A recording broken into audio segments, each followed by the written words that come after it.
Hello and welcome to you, live from the Netherlands here for PECS and Politics.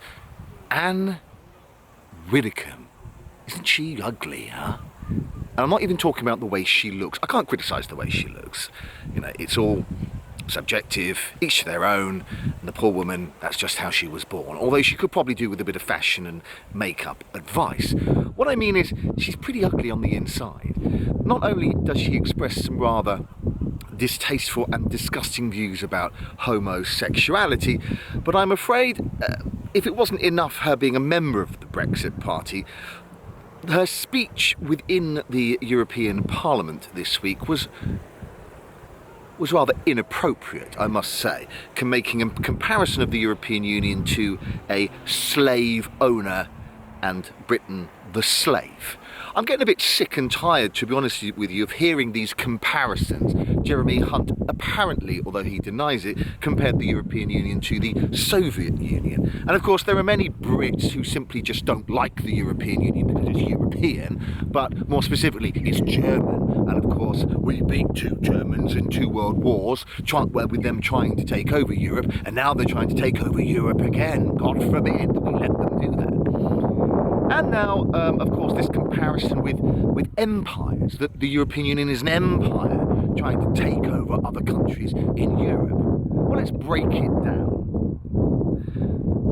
Each of those organisations, the Soviet Union, the Third Reich, the British Empire, they were each slightly different, well, quite different really in their styles and in their politics, but each of them committed some pretty atrocious acts, and their motivations were not to create unions of equal countries. Oh no. Their raison d'etre was to be a dominant country in taking over other lands. Of course, the Third Reich was Germany trying to expand to the east, trying to unify German-speaking areas in Czechoslovakia at the time and in parts of Poland, also believing that the Dutch were basically German-speaking, although they speak Dutch, peoples, of course, as well, and then just trying to take over Europe, along the way slaughtering millions of people, some in the name of simply fighting, in the name of war, others in the name of genocide, of course, gassing millions of Jews, or shooting en masse, or burning in synagogues, as well as other groups of people, including gypsies, homosexuals and political opponents. The Soviet Union, not a whole lot better. It had a rocky relationship with its own Jewish population, and millions of people died under the Soviet Union. Even people who had been political friends of Stalin were simply taken down to the basement and shot. And then, of course, millions of people were put into gulags and worked to death. The British Empire, not exactly something that we can really admire, bearing in mind the British Empire is responsible for the deaths of millions of native peoples in places like countries that became the United States of America, Canada, Australia, New Zealand, and of course it played a critical role in South Africa and what happened there in later years. No empire is perfect, and of course each of the empires, the French, the British, the Spanish, the Dutch, they were all involved in the slave trade. Now let's compare that with the European Union. The fact is, many British people just don't like the European Union because it has one word in it: European. And British people, many British people, have a superiority complex. They seem to see themselves as better than Europeans, or a touch above Europeans, that we have more in common with Canadians and Australians and New Zealanders and Americans, because together with them, first of all, their DNA is more like ours for many of them, and of course we worked with them in butchering their native populations and putting them into reserves. Now let's look at the motive of the European Union and its whole raison d'etre, or its reason for coming into existence. What has now become the European Union came about as a piecemeal approach by the two big main powers of France and Germany, along with the Benelux countries of Belgium, the Netherlands and Luxembourg, and Italy, to have a desire to want there never to be war and genocide in Europe ever again. The motive was to prevent that and to encourage cooperation between each of those countries to stop centuries-long fighting and killing and genocide. That was the motive. It happened, the first step happened in 1951 under the Treaty of Paris, which then set to create the European coal and steel community.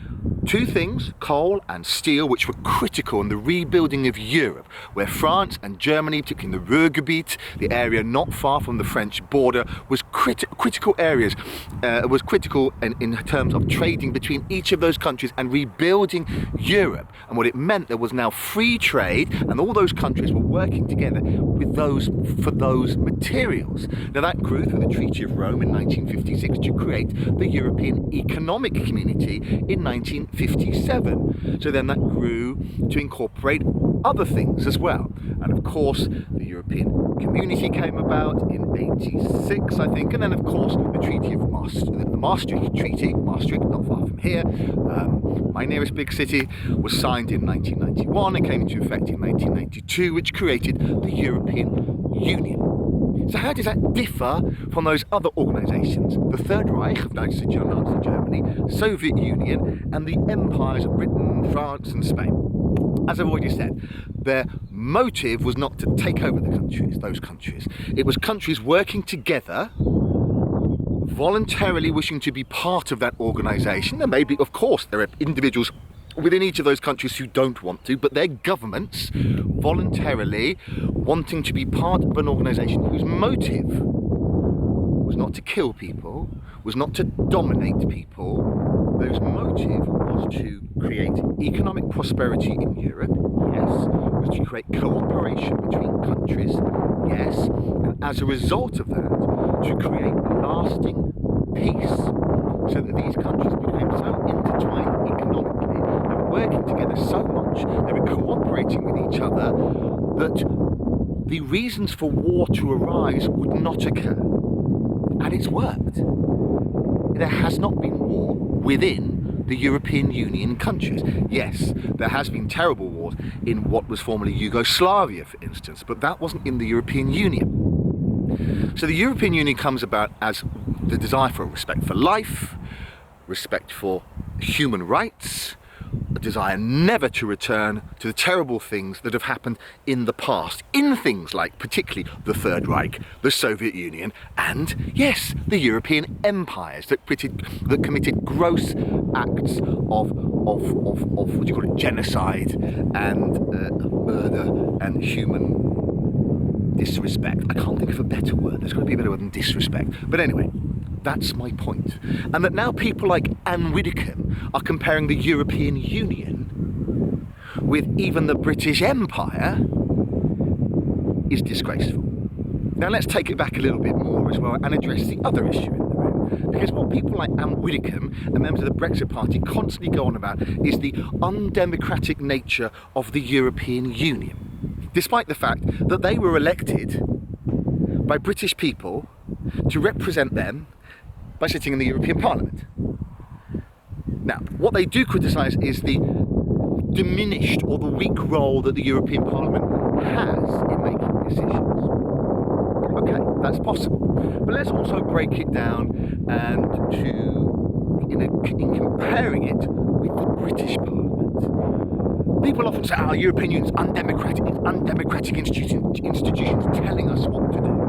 First of all, there are British politicians involved in every institution of the European Union. So they're not telling us what to do. We are in there with them, telling us what to do, if you believe they're telling us what to do. Like any political system tells us what to do. The British Parliament, okay. You elect your member of Parliament to represent you in your constituency. You do not elect the Prime Minister. The only people who elected the Prime Minister were the people who live in Maidenhead. And they didn't elect her to be a Prime Minister, they elected her to be their Member of Parliament. None of the government of the United Kingdom are elected by the people, they are appointed by the Prime Minister. And as you can see at the moment, the Prime Minister of the United Kingdom is hardly being democratically elected because he is only being elected by 160,000 Conservative members and they're not really terribly representative of the British population, are they? So how democratic is that? The other thing as well, House of Lords. Up until fairly recently, within the last 2 decades, the House of Lords was predominantly made up of people who inherited their title from their daddies. Now that was reformed, quite rightly, and there are now most members of Parliament are appointed, just like members of the European Union Commission are appointed. They're appointed by members of Parliament, but mostly by the government or the opposition, and occasionally some other leading members of other political parties as well. They have been elected because they're members of Parliament, but they've appointed their members of the House of Lords into the House of Lords, just like the European Union. Now the European Union has members of democratically elected parliaments from around Europe who make up their governments, who then come and sit and make decisions, appointments, as they are doing at the moment, for the lead roles within the European Union, including the President of the European Commission. Then that has to be approved by the European Parliament, democratically elected members from all around each of the 28 countries of the European Union, who you have the right to go and vote for. If you didn't go and vote for them, that's your choice. You had your electoral slip coming through your door, unless you're not registered to vote. That's also your fault. You have the right to do so. Only around 38–40% maximum turned out for this last European election, even though there are lots of people with very strong opinions, apparently, who opposed Brexit, pro-Brexit, and voted either for pro-Brexit parties like the Brexit Party or for parties like the Liberal Democrats and the Greens who oppose it. And of course, here in the United Kingdom, I don't live in the United Kingdom, but in the United Kingdom, we have a Queen as the head of state. How democratic is that? And she's even German. She's of German descent. Shh, I know you don't like Germans. So there we go. If you're going to criticise the European Union for being undemocratic, have a look closer to home as well. I don't mind the European Union being criticised for being undemocratic, because there are things about the European Union I would want to change, but I would want to increase the powers of the European Parliament and make it more democratic and responsive. But I would also want to change aspects of British Parliament as well. The British Parliament's no better because it's British. It has flaws. It's badly designed in some ways. It is not representative enough. Parliament isn't always strong enough. There are things that could be better within the UK Parliament. But don't criticise the European Union for being undemocratic and then not do so for the British. I know why you do it, because it's European. Thank you very much. That's been another episode of PECS and Politics, coming to you live from lovely Limburg in South Netherlands. Have yourself a lovely weekend, and I'll be back soon ranting and raving about complete nonsense. Well, it's not nonsense, but what I say probably is. Feel free to comment, share your views and opinions below, and share this if you know anyone